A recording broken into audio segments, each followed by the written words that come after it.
Hello everyone, this is Alok Yadvanshi. Welcome to the YouTube channel The Classroom where we grow together. स्वागत है आप सभी का YouTube channel the classroom में। तो आज हम कंप्यूटर की पहली क्लास स्टार्ट करने वाले हैं जो कि जेएसएससी में पूछे जाने हैं। झारखंड सचिवालय का जो एग्ज़ाम होने वाला है इसमें 20 क्वेश्चंस इसमें आपके 20 क्वेश्चंस पूछे जाते हैं और उसका जो सिलेबस डिफाइंड किया गया है वो कुछ इस प्रकार है कि उन्होंने कहा है कि इन सब चीज़ों को पढ़ना है, जैसे कि कंप्यूटर के विभिन्न उपकरणों के बारे में, एमएस विंडो ऑपरेटिंग सिस्टम के बारे में, माइक्रोसॉफ्ट का जो एमएस का जो फुल फॉर्म है माइक्रोसॉफ्ट विंडो ऑपरेटिंग सिस्टम, जो कंप्यूटर में जो पहला चीज़ अगर कोई सॉफ्टवेयर जो डाला जाता है वो ऑपरेटिंग सिस्टम ही होता है।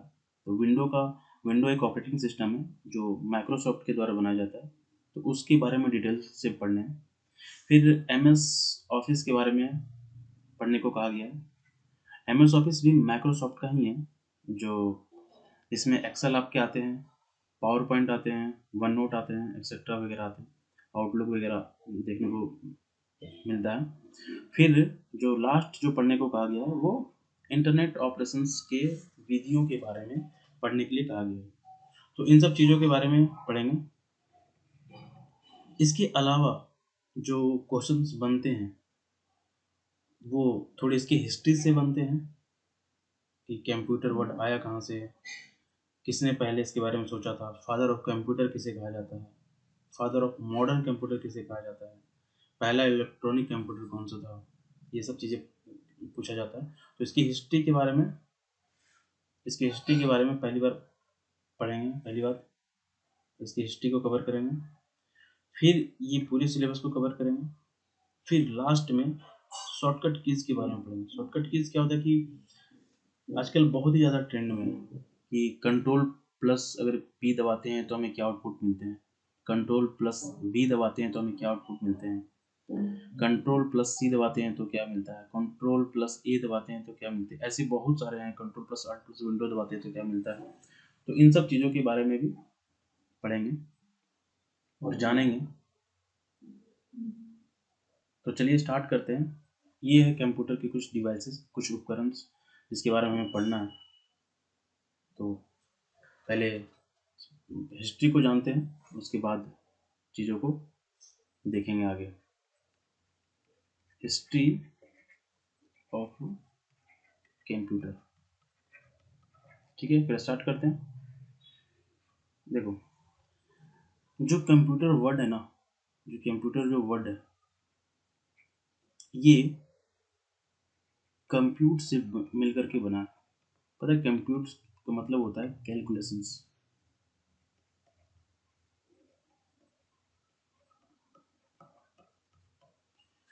तो एक ऐसा डिवाइस जो मैथमेटिकल ऑपरेशंस को बहुत ही आसानी से सिंप्लीफाई कर देता हो, या फिर जो जो लेंदी होते हैं, जो मैथमेटिकल ऑपरेशंस जो थोड़े बड़े हैं उसको कम समय में कैलकुलेट करके वो जो आपको आउटपुट दे दे उसे ही कंप्यूटर कहा गया है। और इसी को ध्यान में रखते हुए कंप्यूटर वर्ड का निर्माण किया गया था। बाद में इसको जो सबसे पहले तो जो सोचा गया था वो कि मैथमेटिकल ऑपरेशन करने के लिए एक डिवाइस का बारे में सोचा गया था, लेकिन बाद में इसके काफ़ी वाइडर एप्लीकेशंस निकल करके आए जो हम लोग आगे पढ़ेंगे। तो कंप्यूटर का जो वर्ड है वो कंप्यूट से निकल करके आया, और कंप्यूट का मतलब होता है कैलकुलेशन। तो एक बार क्या है ना कि यूएस के एक मैथमेटिशियन यूएस के एक मैथमेटिशियन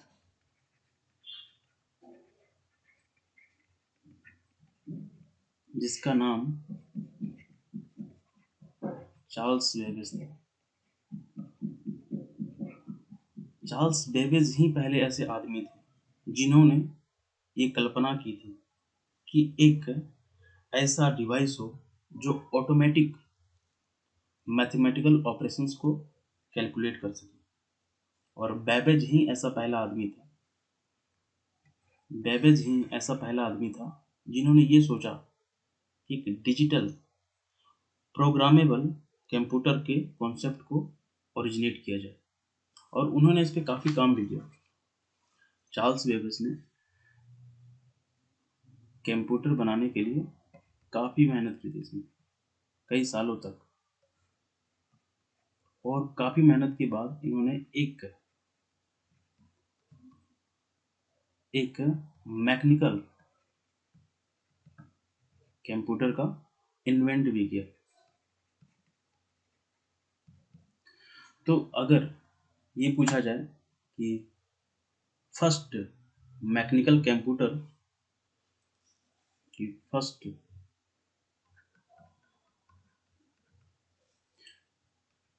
मैकेनिकल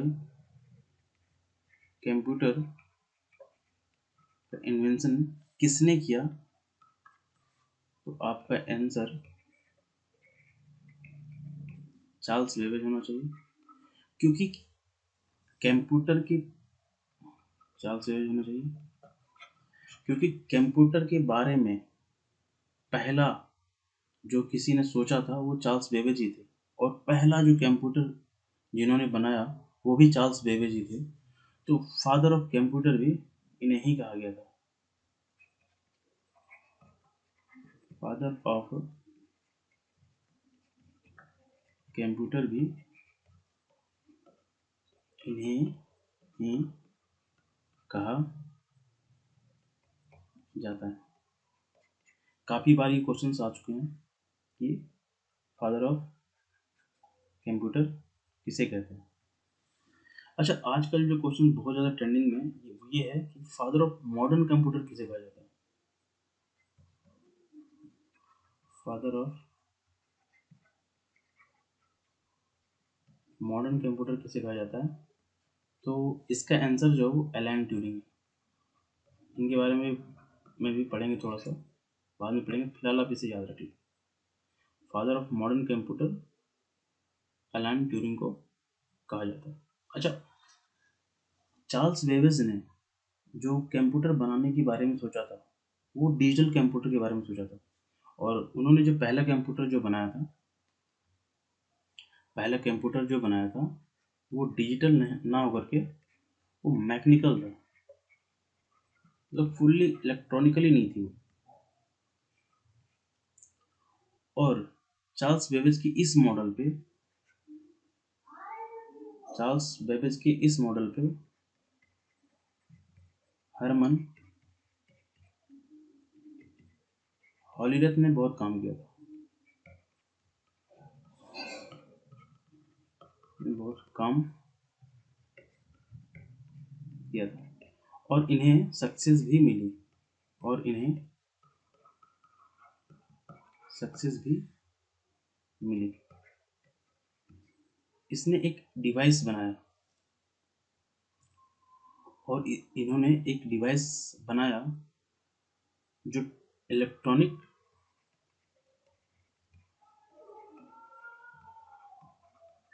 टेबुलेटिंग मशीन थी। अच्छा, इलेक्ट्रॉनिक टेबुलेटिंग मशीन जो हरमन हॉलीरथ ने बनाया था, वो जो टेबलेटिंग मशीन जो बनी थी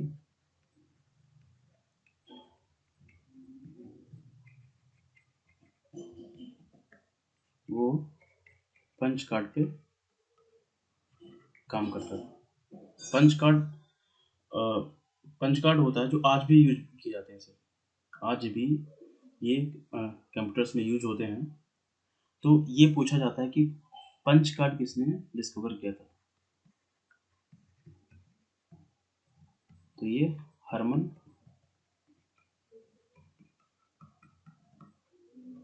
हॉलीरथ के द्वारा इन्वेंट किया गया था। देखो, कंप्यूटर का जो डेवलपमेंट है ना, कंप्यूटर का जो डेवलपमेंट है वो सेकेंड वर्ल्ड वॉर के बाद काफ़ी हुआ। सेकेंड वर्ल्ड वॉर कब हुआ था? 1939 से लेकर के 1945 तक। सेकेंड वर्ल्ड वॉर जो हुआ था वो 1939 से लेकर के 1945 तक हुआ। और इसके बाद कंप्यूटर का डेवलपमेंट काफ़ी हुआ, क्योंकि जब यूएसए ने दो बम जापान पे गिराए थे, हिरोशिमा और नागासाकी में, लिटिल बॉय और फैट मैन, वो दोनों ही इलेक्ट्रॉनिकली कंट्रोल्ड थे। तो पूरी दुनिया की नज़र इस पे गई थी कि भाई ये ऐसी चीज़ें मुझे भी चाहिए, कि ऐसी डिवाइस मुझे भी चाहिए, और मुझे भी पावरफुल बनना है दूसरे देशों से, ताकि दूसरा देश अटैक करने से पहले सोचे कई बार। तो पूरी दुनिया की नज़र इस पे गई थी, और पूरी दुनिया ने कंप्यूटर पे पूरी दुनिया ने कंप्यूटर पे काम करना स्टार्ट किया काम करना स्टार्ट किया। और इसके बहुत अच्छे आउटपुट भी आए। 1946 में 1946 में जीपी एसर्ट एंड जॉन मोसेली के द्वारा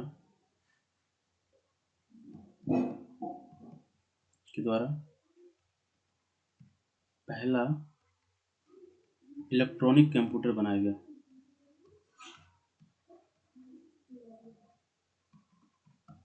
पहला इलेक्ट्रॉनिक कंप्यूटर बनाया गया, जिसका नाम जिसका नाम जिसका नाम एनियाक था। देखो, एनियाक किसने बनाया ये ज़्यादा पूछा नहीं जाता, आपको फिर भी याद रखना है, जेपी एसर्ट एंड जॉन मोसेली के द्वारा बनाया गया था। कब बनाया गया था? 19 1946 में बनाया गया था।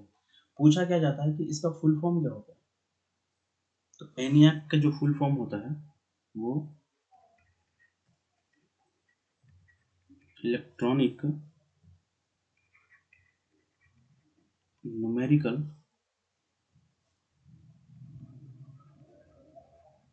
Integrator and calculator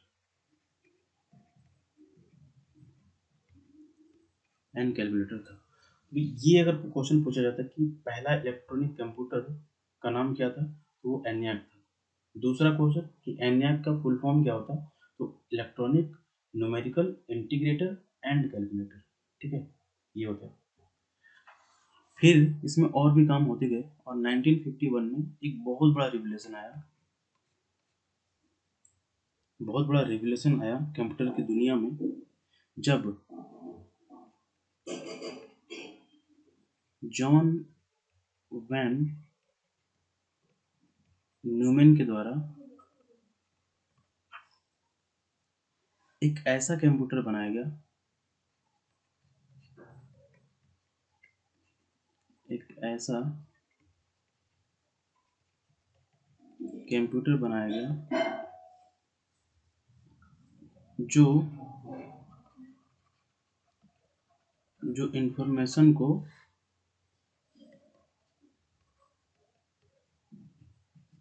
binary form में स्टोर करता है। ये आज भी चल रहा है, बाइनरी फॉर्म में स्टोर करता है। अभी जो बाइनरी फॉर्म में जो स्टोर करता है ना इंफॉर्मेशन, उसे निकाल पाना या फिर पढ़ पाना दूसरों के लिए बहुत मुश्किल होती है। तो ये बहुत ज़्यादा फेमस हुआ था, क्योंकि इसमें सिक्योरिटी ज़्यादा थी। बाइनरी फॉर्म जो काम करता है वो 0 और 1 पे काम करता है। और जॉन वेन न्यूमैन के द्वारा जो कंप्यूटर बनाया गया था, उस कंप्यूटर का नाम था एडवेक। और एडवेक का फुल फॉर्म होता है, जब फुल फॉर्म बहुत पूछे जाते हैं इसलिए बहुत ज़्यादा इंपॉर्टेंट है। इलेक्ट्रॉनिक, एक मिनट,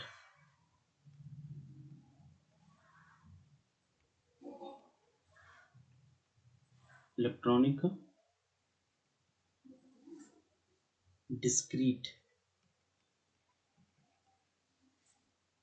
वेरिएबल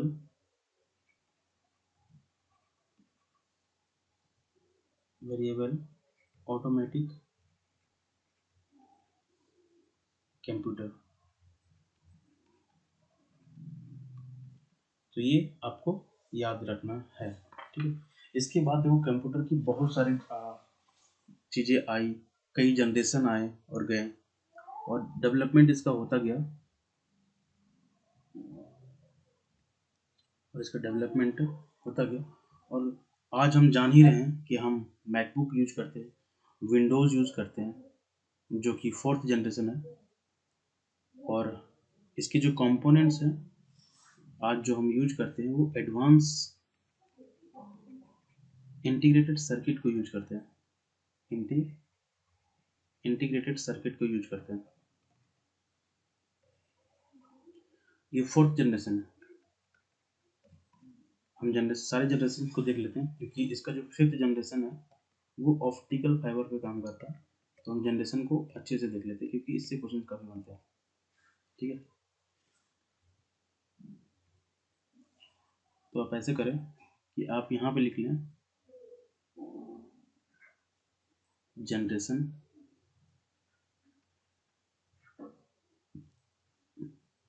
यहाँ लिखें टाइम पीरियड, कब से कब तक वो चला, उसको बनाने के लिए क्या कंपोनेंट्स लगे थे, और बनकर क्या आया, निकल कर जो कंप्यूटर आया उसका क्या क्या नाम था। ये बहुत इंपॉर्टेंट है, तो ये ध्यान रखने हैं।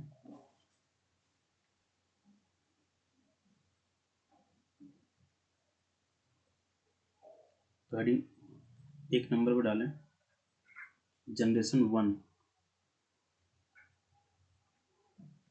First generation. इसके जो टाइम पीरियड थे वो 1940 से लेकर के 52 तक थे, और इसमें जो कंपोनेंट यूज किए गए थे वो इलेक्ट्रॉनिक ट्यूब थे, इसको वैक्यूम ट्यूब भी कहते हैं। अच्छा, वैक्यूम की स्पेलिंग काफ़ी बार पूछी जाती है, तो स्पेलिंग देख लें, वैक्यूम ट्यूब, ठीक है। और इससे जो कंप्यूटर बन के आया था वो एडवेक था, यूनिवेक था, ऐसे ही कुछ कुछ और था, आपको ज़्यादा याद नहीं रखना, काफ़ी है। सेकेंड जनरेशन की जो टाइम पीरियड थी 1952 से लेकर के 64 तक, और इसमें जो कंपोनेंट यूज किए गए थे वो ट्रांजिस्टर थे, और जो कंप्यूटर के जो नाम थे वो फेमस नाम IBM 700। IBM बहुत बड़ी कंपनी है जिन्होंने कंप्यूटर की दुनिया पे बहुत काम किया, और ये एक अमेरिकन कंपनी है, तो इसको भी आप याद रखें, ठीक है। IBM 700, IBM 1401, एक एटलस था, थर्ड जनरेशन में थे, जनरेशन थर्ड। इसकी जो टाइम पीरियड थी 1964 से लेकर के 76 तक, और इसमें जो यूज किया गया था वो इंटीग्रेटेड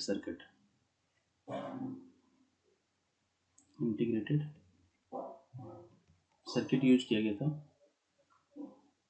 और कंप्यूटर का जो नाम था इसके IBM 360, एक NCR 395 थे, ये कंप्यूटर्स के नाम थे।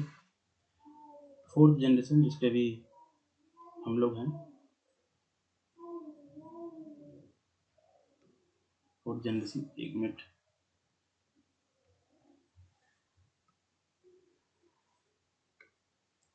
तो 4th जनरेशन जो रहा है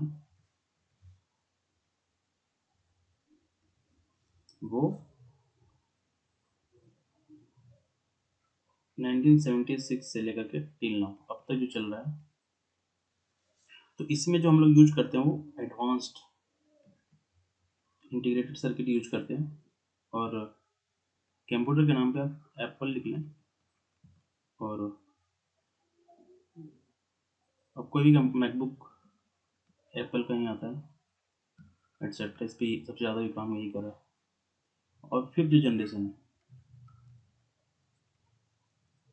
इस पे भी रिसर्च चल रही है। और इसके जो कंपोनेंट है, जो काम करने के बारे में सोचा गया, वो ऑप्टिकल फाइबर्स के बारे में है। और इसके भी कुछ बन करके नहीं है। तो आपको ये जनरेशन को याद रखने हैं। बहुत ज़्यादा टफ नहीं है, थोड़ा सा ही है, याद हो जाएगा। तो ये कंप्यूटर की ब्रीफ हिस्ट्री थी कि कैसे कैसे धीरे धीरे हम यहाँ तक पहुँचे। ठीक है, अब हम कंप्यूटर के कंपोनेंट्स के बारे में बात करेंगे। अब हम ये समझते हैं, अब हम ये समझेंगे कि कंप्यूटर का काम करने का तरीका क्या है। करने का तरीका, देखो कंप्यूटर जो है ना, कंप्यूटर मेनली 4 यूनिट पे काम करती है। 4 यूनिट पे काम करती है। पहला, इनपुट यूनिट।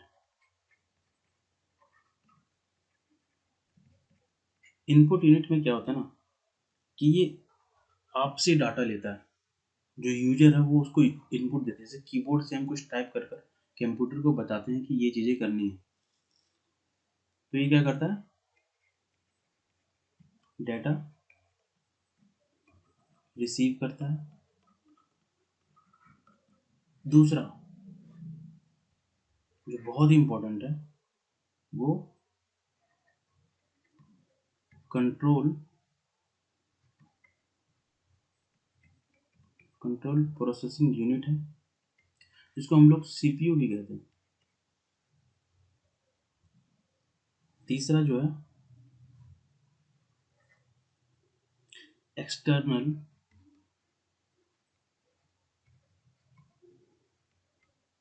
मेमोरी यूनिट है। और चौथा जो है लास्ट, 4 यूनिट पे काम करता है मैंने बताया था। और चौथा जो है आउटपुट यूनिट। देखो इनपुट आपसे वो लेता है, वो इनपुट आपसे लेता है। आप इनपुट किसी भी माध्यम में दे सकते हैं, माउस से दे सकते हैं, कीबोर्ड से दे सकते हैं, किसी माध्यम से दे सकते हैं। वो आपसे डाटा रिसीव करता है इनपुट से, सीपीयू से, सीपीयू के द्वारा वो डाटा को अरेंज करता है, डाटा को अरेंज करता है,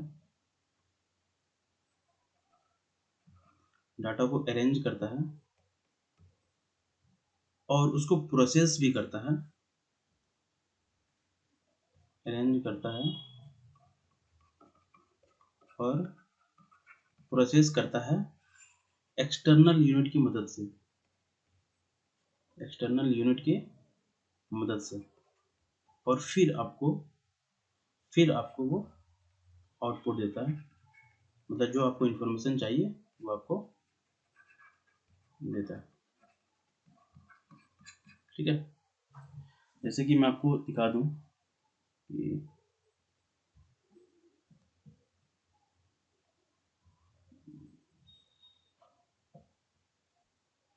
ये देखो आप, ये देखो यहाँ पर ये जो फोटो मैंने लगाए थे इसीलिए लगाया था कि आप इनपुट जो है इससे दे सकते हो, इससे दे सकते हो। ठीक है, ये जो है सीपीयू है, ये डाटा को अरेंज करता है और प्रोसेस करता है। किसके मदद से, जो एक्सटर्नल मेमोरी होता है, मेमोरी की मदद से वो चीज़ों को और इजीली करने में मदद करता है। और फिर आपको आउटपुट मिल जाता है मॉनिटर के थ्रू, स्क्रीन पे आपको दिख जाएगा। तो ये चीज़ें थी, तो ये चीज़ें हैं, बहुत ज़्यादा डिफिकल्ट है। अच्छा,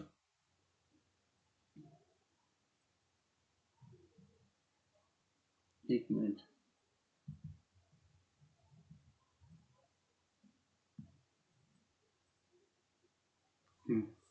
देखो, अब क्वेश्चंस ना ये भी पूछे जाते हैं कि जैसे मैंने बताया आपको कि इनपुट यूनिट होता है, कंट्रोल प्रोसेसिंग यूनिट होता है, एक्सटर्नल मेमोरी यूनिट होता है, आउटपुट यूनिट होता है। तो वो ना क्वेश्चन ऐसे बनाता है कि आपको 3 इनपुट यूनिट के नाम दे दिए और उसने पूछ दिया चौथा आउटपुट यूनिट नाम दे करके कि आउटपुट यूनिट का नाम बताएं। जैसे कि मैं आपको बताऊं, पहले तो आप ये लिस्ट लिख लें कि जो इनपुट यूनिट में आते हैं वो कौन कौन से उपकरण आते हैं। तो इनपुट यूनिट में आपके कीबोर्ड आ गए। मैंने बताया था कि कीबोर्ड से आप इनपुट देते हैं, तो कीबोर्ड हो गया, माउस हो गया, माइक्रोफोन हो गया, माइक्रोफोन से आप बोल कर दे सकते हैं, जॉयस्टिक हो गया। जॉयस्टिक अगर आपने गेम खेला हो, वीडियो गेम, कंप्यूटर गेम, तो उसमें जॉयस्टिक का यूज करते हैं। स्कैनर हो गया और डिस्क हो गया। वो डिस्क ना इनपुट यूनिट भी है और आउटपुट यूनिट भी है। वो कैसे मैं बताता हूँ थोड़ी देर में आपको। तो इनपुट यूनिट के नाम आपको पूछेगा, तो ये सब चीज़ें आती हैं। फिर आते हैं आपके CPU, control processing unit.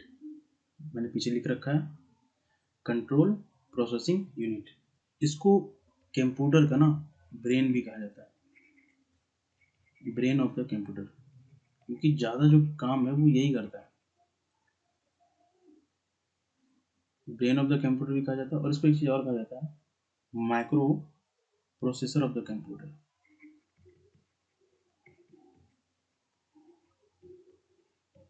Micro processor of the, इसको इम्पोर्टेंट मार्क कर लेंगे क्योंकि थोड़ा पूछा जाता है काफ़ी। और फिर इसके मदद से, इसी सीपीयू की मदद से डाटा अरेंज की जाती है और प्रोसेस करके हमें आउटपुट देती है। तो आउटपुट हमें कहाँ का मिलता है?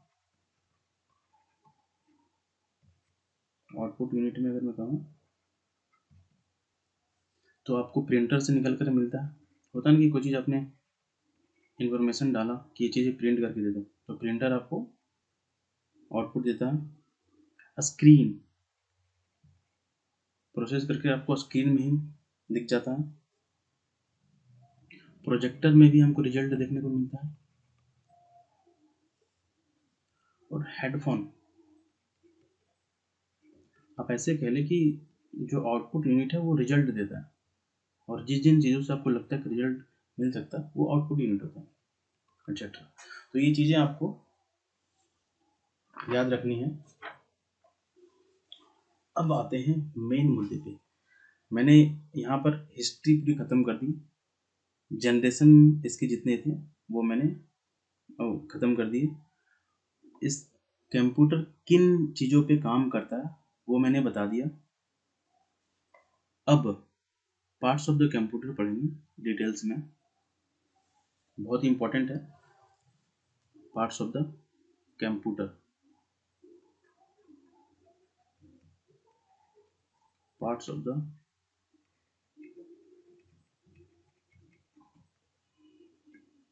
कंप्यूटर।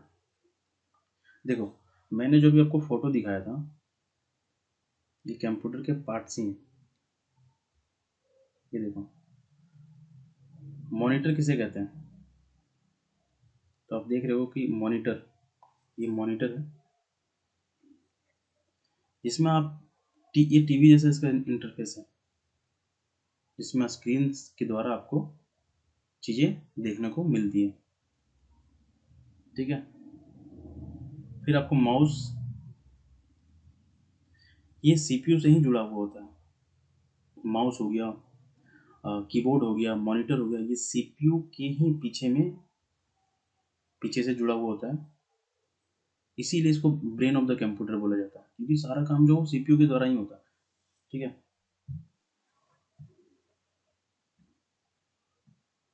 तो देखते हैं पार्ट्स ऑफ द कंप्यूटर को।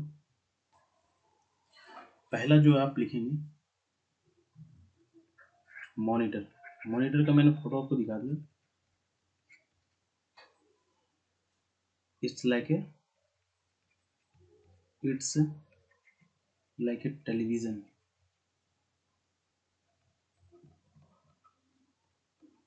in which, ये टेलीविजन के जैसा है जिसमें in which pictures appear, ठीक है।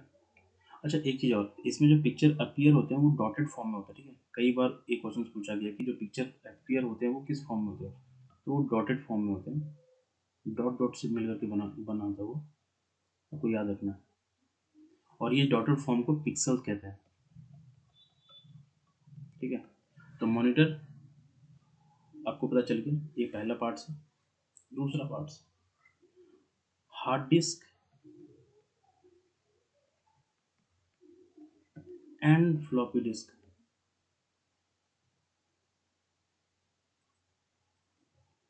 फ्लॉपी डिस्क, देखो मैंने आपको बताया था कि डिस्क ना इनपुट डिवाइस भी होते हैं और आउटपुट डिवाइस भी होते हैं। देखो ये जो है ना हार्ड डिस्क, वो इनपुट डिवाइस है, और ये जो फ्लॉपी है वो आउटपुट है। ये कंप्यूटर के बाहर लगता है और ये कंप्यूटर के अंदर होते हैं। ये परमानेंट होते हैं और ये टेम्पररी होते हैं।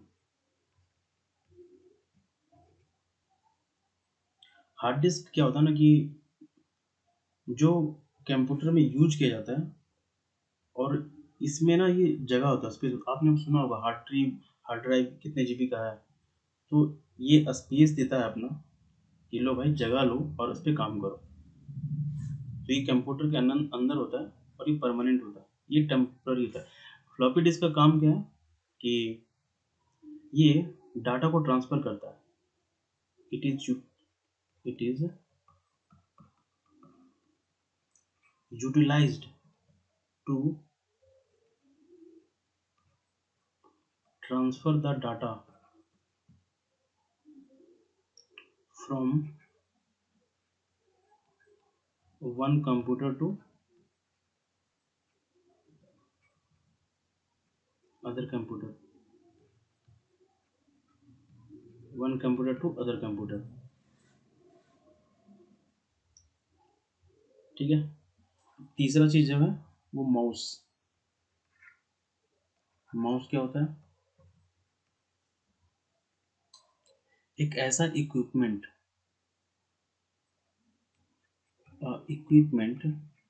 एक ऐसा इक्विपमेंट जो कंप्यूटर से कनेक्टेड होता है, connected to a computer,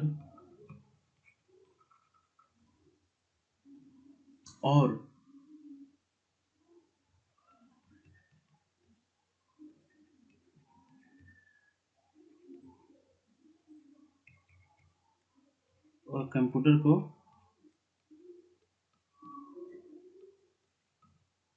control करता है।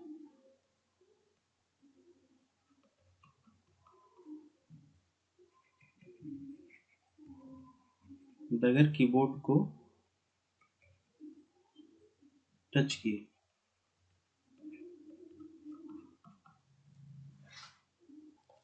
हाँ जी, तो ये माउस है। तो माउस एक ऐसा इक्विपमेंट है जो कंप्यूटर से कनेक्टेड होता है और कंप्यूटर को कंट्रोल करता है कीबोर्ड को टच किए बगैर। तो अगर मुझे कीबोर्ड नहीं छूना है और मुझे कंप्यूटर चलाना है तो माउस से भी चला सकते हैं, ठीक है। फिर आता है प्रिंटर। प्रिंटर क्या होता है कि एक ऐसा मशीन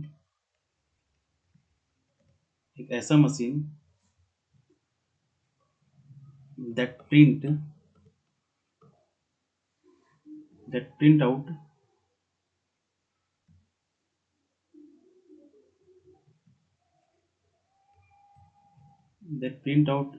information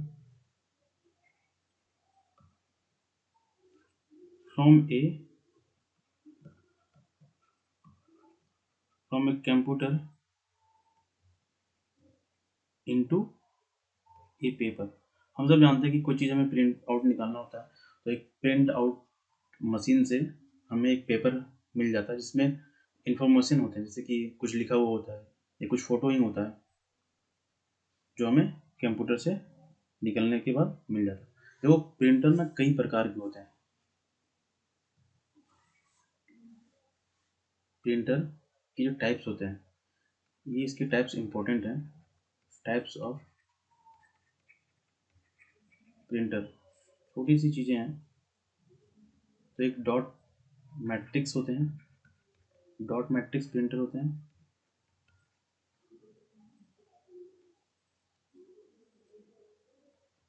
एक लाइन प्रिंटर होते हैं।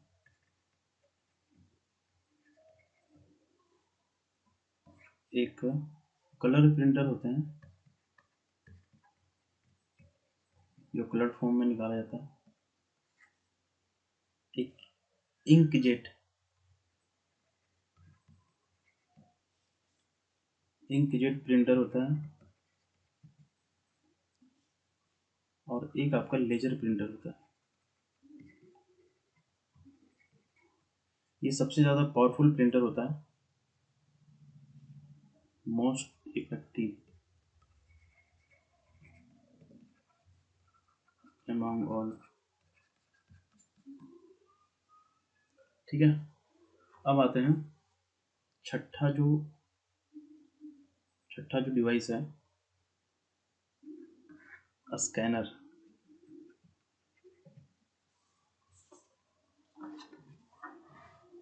छठा जो डिवाइस है वो स्कैनर है।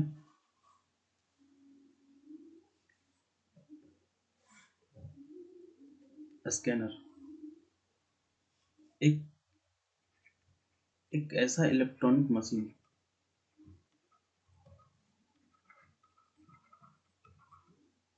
एक ऐसा electronic machine that can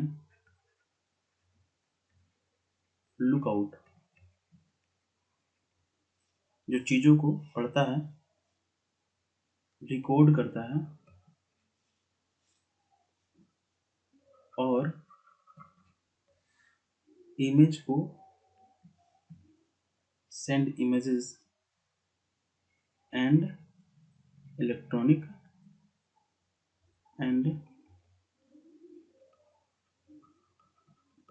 information.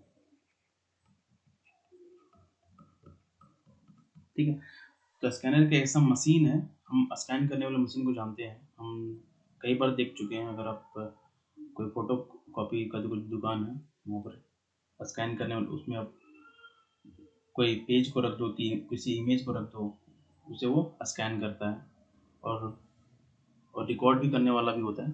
तो ये एक स्कैनर होता है। ठीक है, देखो ये कुछ चीज़ें थी जो कंप्यूटर के पार्ट्स थे। ठीक है,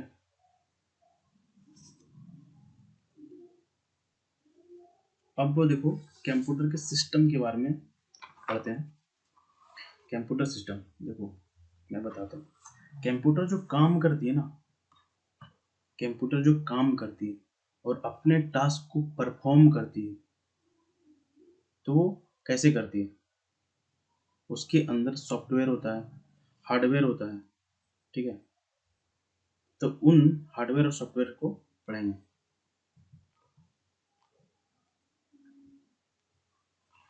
तो अब तक हम ये जान गए हैं कि कंप्यूटर एक ऐसा डिवाइस है, एक ऐसा डिवाइस है जो टास्क को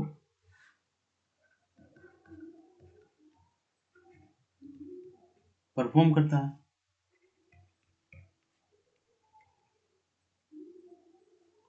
अगर उसे अभी परफॉर्म कब करता है? उसको परफॉर्म करने के लिए इनपुट चाहिए था। तो अगर यूजर उसे इनपुट देता है, तो अगर हम उसे इनपुट देंगे तभी वो किसी टास्क को परफॉर्म करेगा। अगर यूजर उसे इनपुट दिया हो तो। ठीक है, देखो, अब किसी भी टास्क को परफॉर्म करने के लिए, किसी भी टास्क को परफॉर्म करने के लिए, किसी भी टास्क को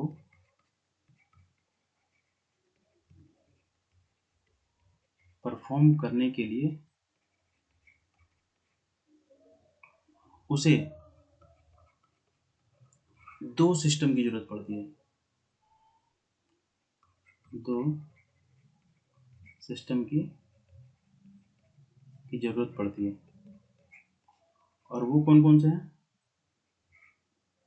वो एक हार्डवेयर है और दूसरा जो है वो सॉफ्टवेयर है। ठीक है,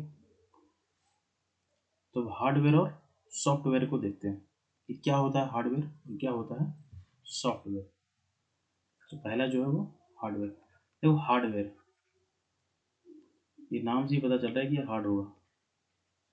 हार्डवेयर, देखो, कंप्यूटर्स की फिजिकल कंपोनेंट, कंप्यूटर को वो सारी चीज़ें जिन्हें हम छू सकते हैं उसे हार्डवेयर कहते हैं।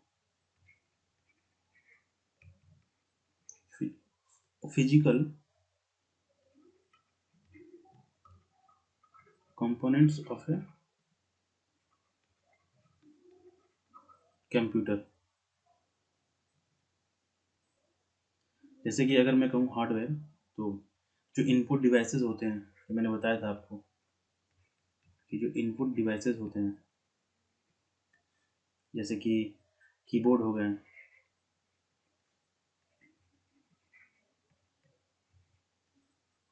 माउस हो गए, स्कैनर जो हो गए, ये सभी हार्डवेयर ही हैं। आउटपुट डिवाइसेस में भी हार्डवेयर जो आपके आते हैं, जैसे कि मॉनिटर हो गया, मॉनिटर जिस पे पिक्चर अपीयर्स होते हैं, जो टीवी के जैसा दिखता है, मॉनिटर हो गया, प्रिंटर हो गया, ये सब चीज़ें जो भी है ये हार्डवेयर, मतलब वो सभी चीज़ें जिन्हें हम छू सकते हैं। ठीक है, वो हार्डवेयर होता है। दूसरा आता है आपका, कलर चेंज कर लेता हूँ, दूसरा आपका आता है सॉफ्टवेयर। सॉफ्टवेयर, सॉफ्टवेयर क्या होता है कि जो, जैसे कि कुछ इंस्ट्रक्शंस जो कंप्यूटर को दिए जाते हैं, कुछ प्रोग्राम या फिर कुछ इंस्ट्रक्शंस जो कंप्यूटर को देते हैं, उसे सॉफ्टवेयर कहते हैं, जिन्हें हम छू नहीं सकते, लेकिन ये फिर भी इंफॉर्मेशन को सप्लाई करता है। The programmes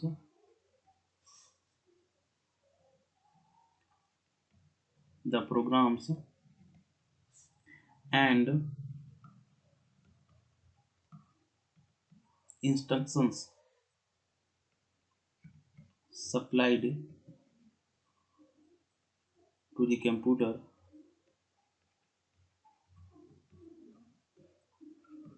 are called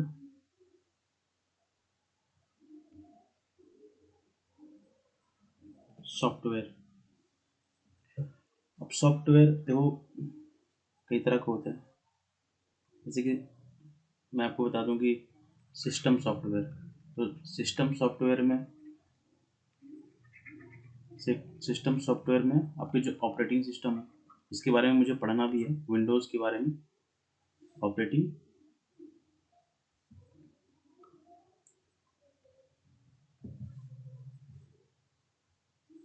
operating operating system, जैसे कि MS window operating system, window operating system, Apple में जो आते हैं वो iOS आते हैं, एक लाइनेक्स है, ये सब सिस्टम ऑपरेटिंग सिस्टम के बगैर कंप्यूटर चल ही नहीं सकता। इसलिए कंप्यूटर जब बनता है, उसमें पहला चीज़ जो अपलोड होता है वो ऑपरेटिंग सिस्टम ही होता है। ठीक है, दूसरा आता है आपका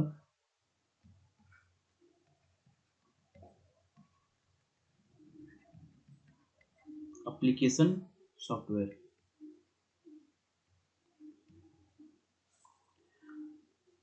वैसे सॉफ्टवेयर, तो एप्लीकेशन सॉफ्टवेयर क्या होते हैं? वैसे सॉफ्टवेयर जो मदद करते हैं, that helps you to do a specific type of work.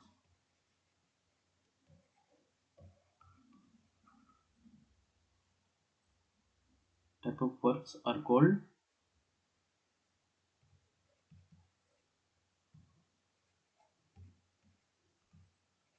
application software.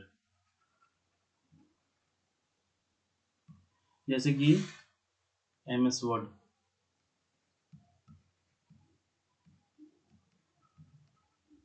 M S Excel, PowerPoint, etcetera. ये सब चीज़ें मुझे पढ़नी भी है हमें। जब हम एम एस ऑफिस पढ़ेंगे तो M S Word, M S Excel, M S PowerPoint, OneNote, ये सारी चीज़ों को पढ़ेंगे क्योंकि ये सिलेबस में बताया गया।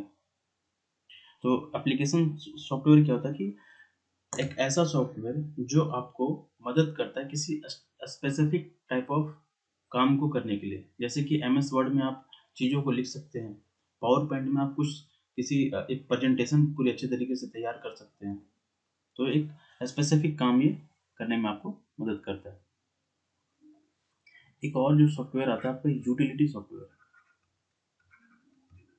यूटिलिटी सॉफ्टवेयर ये आपको क्या करता है ना कि ये आपको मदद करता है, that helps to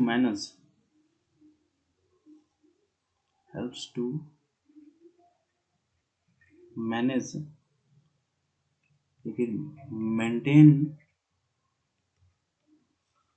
and control, that helps to manage, maintain, control to computer resources. आपके जो कंप्यूटर के रिसोर्सेज हैं उसको मैनेज करने का काम करता है, मेंटेन करने का काम करता है, कंट्रोल करने का काम करता है। जैसे कि आपके एंटीवायरस हो गए, आपके एग्जांपल के तौर पे आप एंटीवायरस सॉफ्टवेयर या फिर जो डिस्क टूल्स होते हैं एक्सेट्रा, तो ये सब चीज़ें होती है। ठीक है, अब एक बार कंप्यूटर के लैंग्वेज को देख लेते हैं। देखो, जिस तरह हम और आप एक दूसरे से बात करते हैं तो हमारी एक भाषा है, उसी तरह हमें कंप्यूटर से बात करने के लिए कंप्यूटर की भी एक भाषा है। ठीक है, जिसको लैंग्वेज ऑफ कंप्यूटर कहते हैं। लैंग्वेज ऑफ, कई बार आपने देखा होगा कि सी प्लस की पढ़ाई होती है, जावा की होती है, आपकी जावास्क्रिप्ट की होती है, पाइथन की होती है, ये सब चीज़ें लैंग्वेज ही हैं। तो बहुत सारे लैंग्वेज है कंप्यूटर के, तो बहुत सारे आपको नहीं पढ़ने हैं। कुछ जो शुरुआत में आए थे उन चीज़ों के बारे में पढ़ना है, और अभी जो चल रहे हैं उसके बारे में थोड़ा सा देखना है, और बाकी कुछ नहीं पर देखना है। कुछ पूछा नहीं जाता। तो आपको जो लो लेवल के लैंग्वेज, पहले जो शुरू में जब कंप्यूटर बनाई गई थी तब जो लैंग्वेज यूज होता था शुरू में, उसे लो लैंग्वेज कहा जाता था, क्योंकि वो तब ज़्यादा विकसित नहीं थी। बाद में इसका काफ़ी डेवलपमेंट हुआ और फिर हाई लेवल लैंग्वेजेस भी आए। तो लो लेवल लैंग्वेजेस में जो इम्पोर्टेंट है वो आपको याद रखना है। एक मशीन कोड लैंग्वेज, यही पूछा जाएगा आपसे कि लो लेवल लैंग्वेज कौन सा है और हाई लेवल लैंग्वेज कौन सा है, और ऑप्शंस में आपके 4 दे दिए जाएंगे। मशीन कोड लैंग्वेज जो है आपके, ये आपके लो लेवल लैंग्वेज है। एक असेंबली लैंग्वेज, ये आज भी यूज होता है, असेंबली लैंग्वेज। ठीक है, और अभी जो चल रहे हैं हाई लेवल लैंग्वेज, अभी तो आर्टिफिशियल इंटेलिजेंस चल रहा है।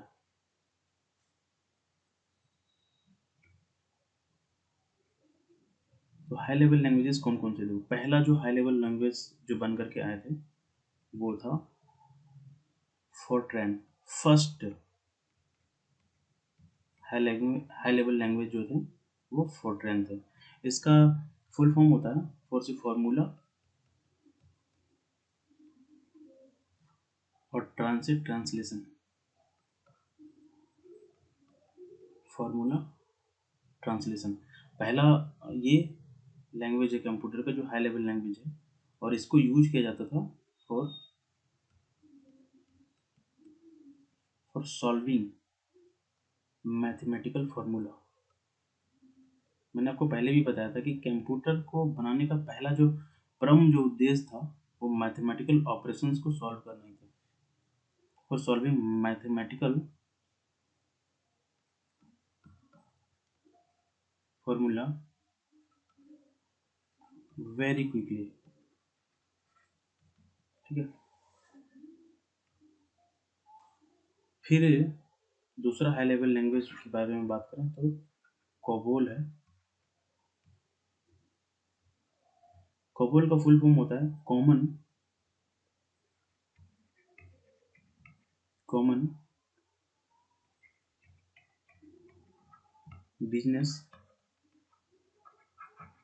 Business oriented language.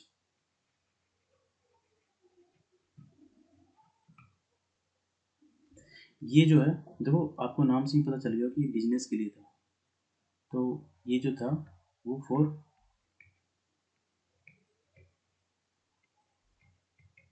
Commercial purpose. ठीक है, तीसरा जो लैंग्वेज आपको याद रखना है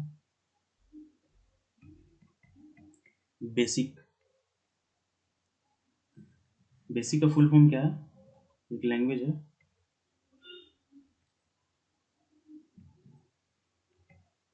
beginners all purpose symbolic instruction code. ये सभी चीज़ों में यूज किया जाता है, तो इसको कोई स्पेसिफिक चीज़ नहीं है। इंस्ट्रक्शन यहाँ यू छूट गया है, एक मिनट।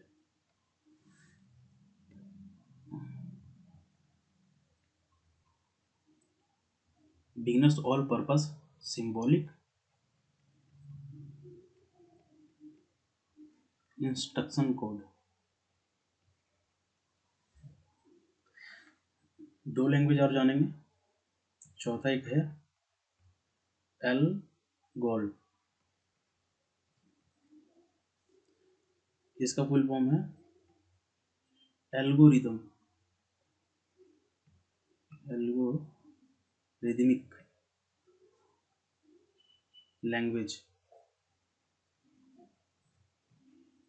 एल्गो से एल्गोरिदमिक और एल से लैंग्वेज।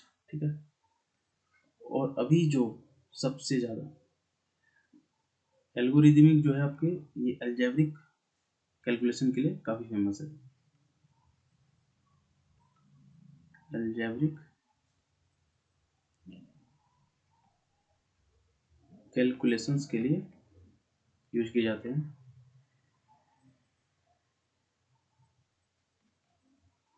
के लिए यूज किए जाते हैं। और अब पांचवा जो है आर्टिफिशियल इंटेलिजेंस लैंग्वेज। ये ह्यूमन के नेचर की तरह काम करता है। वो आप देखते होंगे कि अगर आपने यूट्यूब पे कुछ सर्च करा तो आपको जो रिकमेंडेशन है उसी टाइप से आना स्टार्ट हो जाते हैं। वो आर्टिफिशियल इंटेलिजेंस की वजह से ही होता है। तो ये कुछ हाई लेवल लैंग्वेज थे। ठीक है, अब आते हैं कंप्यूटर नेटवर्क के बारे में, कंप्यूटर नेटवर्क के बारे में जानते हैं। काम करने के लिए नेटवर्क तो चाहिए, जैसे मोबाइल को हम यूज करते हैं तो हमें भी नेटवर्क चाहिए। या फिर किसका, आप जैसे एयरटेल के नेटवर्क हो गए या फिर जियो के हो गए, इसी तरह कंप्यूटर के भी नेटवर्क है। तो कंप्यूटर नेटवर्क क्या होता है? एक एक ऐसा टेक्निक, एक ऐसा एक ऐसा टेक्निक जो जो बहुत सारे कंप्यूटर, एक ऐसा technique to compose various computer, एक ऐसा टेक्निक जो बहुत सारे कंप्यूटर को कंपोज करता हो, जोड़ता, and and the powers of these computers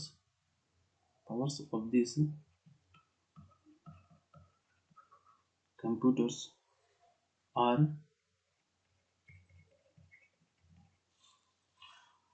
collectively utilized।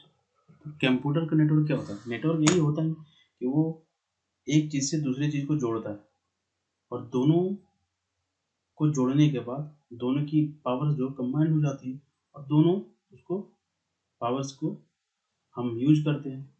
तो ऐसा कंप्यूटर जो दो या दो से ज़्यादा कंप्यूटर्स को जोड़ने के बाद उसके साथ कंबाइंड पावर को हम यूज करते हैं, उसको कंप्यूटर नेटवर्क कहते हैं। ये मेनली दो तरह के होते हैं, मेनली नहीं, टू टाइप्स के होते हैं, मेनली टू टाइप्स के होते हैं।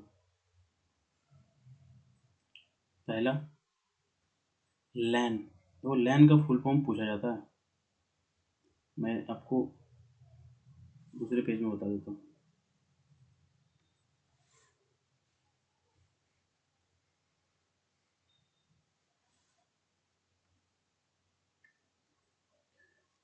कंप्यूटर नेटवर्क के मेनली टू टाइप्स होते हैं।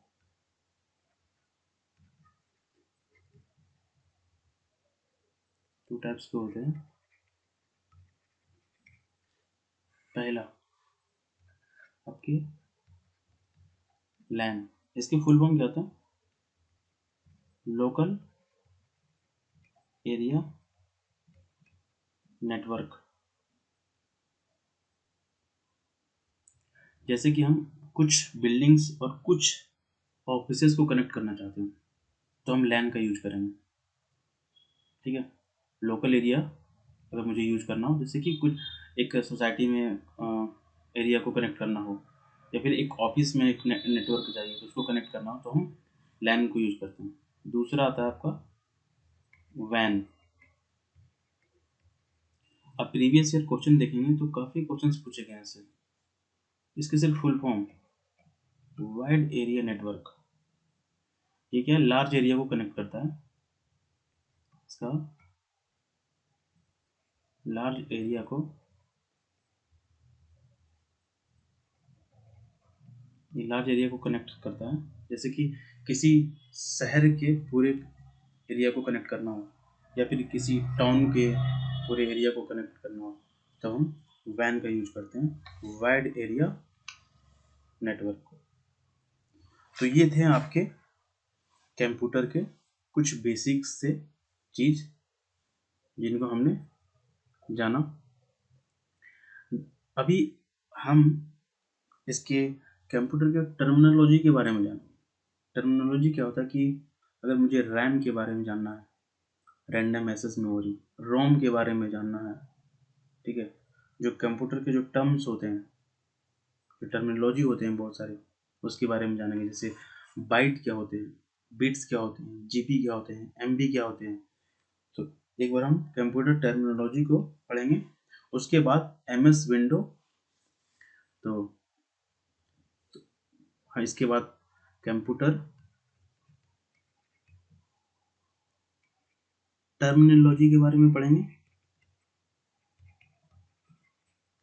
जिसमें आपके रैम पढ़ना होगा, रोम पढ़ना होगा, बाइट पढ़ना होगा, MB GB, ये सब पढ़ेंगे। उसके बाद हम ऑपरेटिंग सिस्टम की ओर MS विंडो ऑपरेटिंग सिस्टम के बारे में बहुत ही विस्तार पूर्वक चीज़ों को जाने। तो आज इतना ही रहने देते हैं, फिर जल्द ही मिलते हैं। Thank you so much. और हाँ, अगर आपको मेरा वीडियो पसंद आता है, अगर आपको इससे कुछ सीखने को मिलता है, तो प्लीज़ इसे लाइक करें, सब्सक्राइब करें चैनल को, और प्लीज़ अपने दोस्तों में शेयर करें। इससे मुझे थोड़ी मोटिवेशन मिलेगी और मैं और भी वीडियो आप लोगों को तक पहुंचा सकूं। Thank you so much.